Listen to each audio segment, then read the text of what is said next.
Reject చేయండి, ఇవి cancel చేయండి అని చెప్పలేదు. నిన్న ప్రెస్ మీట్లో ఇది మొత్తం క్యాన్సిల్ చేయండి అని కలెక్టర్ గారు అన్నారు అని ప్రెస్ మీట్లో చెప్పడం జరిగింది. కలెక్టర్ గారు జిల్లా బాస్, ఆయన సుప్రీం, ఆయన క్యాన్సిల్ చేయదలుచుకుంటే వెంటనే అవుతాయి. ఈడీ మనిషికి రాయడు. ఆయన మినిమం అవగాహన రాహిత్యం లేకుండా, ఇది చదువుకునే పరిజ్ఞానం కూడా లేకుండా నేను కేటీఆర్ గారిని అడుగుతున్నా, కలెక్టర్ గారు క్యాన్సిల్ చేయమన్నాడు అని అంటే ఈ సతీష్ ఈయనకే చదువు రాదు, ఈయనకు కనీస పరిజ్ఞానం కూడా లేదు. కేటీఆర్ గారు ఎట్లా అంటారు 12 కోట్ల క్యూబిక్ మీటర్లు అని, ఒక ఆధారం ఉండాలి కదా. ఇంకొక మాట అంటాడు కట్టలి సీతమ్మ సాగర్కు ఈరోజు ఎట్లా పర్మిషన్లు ఇస్తారు అని. సీతమ్మ సాగర్ కట్టినాక మొత్తం నీళ్ళే ఉంటాయి, ముందు తీయరు కదా. ఎప్పుడైతే నువ్వు కాళేశ్వరం ప్రాజెక్టు కట్టినావు, కాళేశ్వరం ప్రాజెక్టు కట్టినాక ఇసుక తీసిండ్రా, ముందు ఇసుక తీసిండ్రా? నేను అడుగుతున్న వాళ్ళని. ఈరోజు రేపు భవిష్యత్తులో అక్కడ లోతు ఉండడానికి అక్కడ ఉన్న సిల్టు తీసినాకనే ప్రాజెక్టు నిర్మాణం జరుగుతుంది. కాబట్టి ముందే ఆ అనుమతులతోటే జరగడం జరిగింది. సిఈ గారు ఇచ్చారు దీనికి సంబంధించిన పూర్తి సమాచారం. వాళ్ళు జిల్లా కలెక్టర్ గారికి ఎందుకు సిల్టు తీయాలి, ఈ యొక్క ప్రాముఖ్యత ఏముంది, ఎందుకు తీయాలి అని. ఇంకొకటి, గత ప్రభుత్వంలో బీఆర్ఎస్ ప్రభుత్వంలోనే వాళ్ళు ఇచ్చిండ్రు ఏమని అంటే సీతమ్మ సాగర్ పరిధి డ్యాంలో 63 ఫీట్ల వాటర్ ఉన్నప్పుడు మంగపేట మండలం చుంచుపల్లి వరకు ఈ యొక్క వాటర్ వస్తాయి అనేది వాళ్ళు పూర్తి సమాచారం వాళ్ళ ప్రభుత్వంలోనే ఇచ్చింది. ఇది దానికి ఆధారాలు. ఇటువంటి అన్ని అనుమతులతోటి పారదర్శకంగా జరుగుతున్న దాని మీద కోట్ల రూపాయలని లేనిది ఉన్నట్టుగా తప్పుడు ప్రచారాలు చేసుకుంటా నిన్న మాట్లాడిండు. ఏమని అంటే సమ్మక్క సారలమ్మల దగ్గరికి వస్తారా, మల్లూరు లక్ష్మీ నరసింహస్వామి దగ్గరికి వస్తారా, భద్రాచలం రాములవారి దగ్గరికి వస్తారా అని. మేము కాంగ్రెస్ పార్టీ పక్షాల నుంచి మేము ఛాలెంజ్ని స్వీకరిస్తున్నాం. గుంటూరు సతీష్ రెడ్డి వచ్చినా పర్వాలేదు, కేటీఆర్ గారు వచ్చినా పర్వాలేదు. మేము 12 కోట్ల క్యూబిక్ మీటర్లు వచ్చినాయి, 4,000 కోట్ల అక్రమ రవాణా జరుగుతుందంటారు. దీనికి మేము స్టాండ్ అయి ఉంటున్నాం. రేపు మేము మేడారం సమ్మక్క సారలమ్మల దగ్గరికి మేము వస్తాము. ఈ గుంటూరు సతీష్ రెడ్డి వస్తారో, కేటీఆర్ గారు వస్తారో ఎవరన్నా రానియండి. మేము పొద్దున 11 గంటలకు మేము మేడారంలో ఉంటాం. ఆయన ఆధారాలతో రండి. మా పత్రిక, మా మీడియా సోదరులు అందరి ముందే చెప్తున్నాం, మేము రేపు వస్తాం, రమ్మనండి. అక్కడే తెలుసుకుంటాం మేడారంలోనే.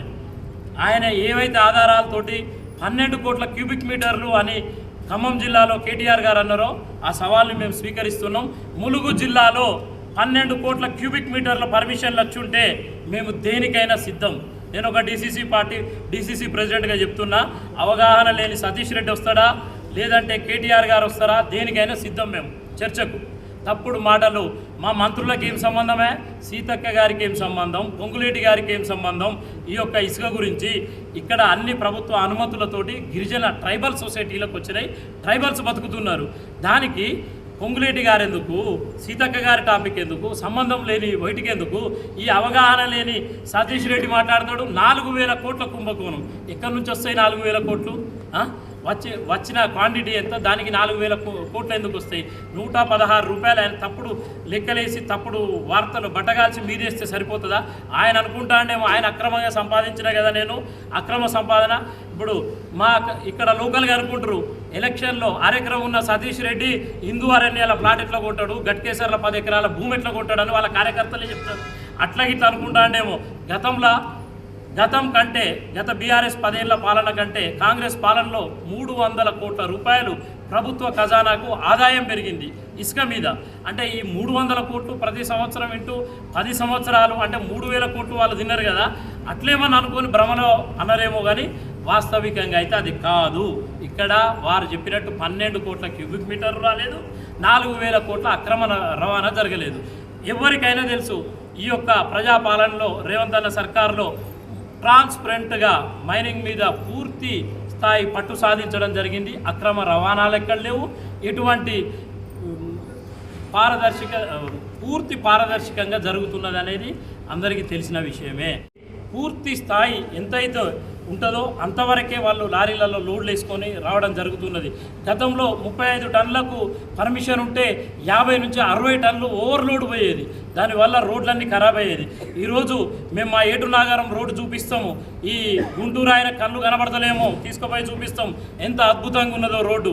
ఎందుకంటే ఈ పాలనలో, రేవంత్ అన్న పాలనలో, ఈ ప్రజాపాలనలో ఎటువంటి అక్రమ రవాణాలు లేవు. ఒక్క టన్ను, ఒక్క క్వింటాల్ ఎక్కువ ఉన్నా కానీ దాన్ని వెంటనే ఆ వెహికల్స్ని సీజ్ చేయడం జరుగుతున్నది.